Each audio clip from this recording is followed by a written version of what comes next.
guys, in front of me is Unmark Power, and let me show you how to change keyboard language on this device.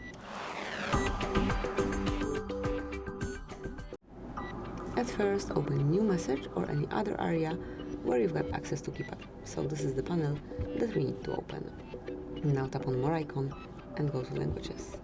Tap on Language Settings and at first unmark all unnecessary languages and then choose some particular one that you want to apply. But I'd like to pick something where change is more visible. Let me pick Chinese, for example.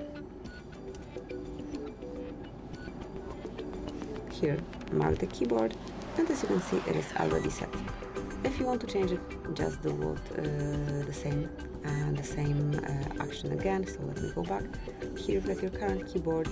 To change it, more icon, languages, and just recreate the action. Thank you for watching. Please subscribe our channel and leave a thumbs up.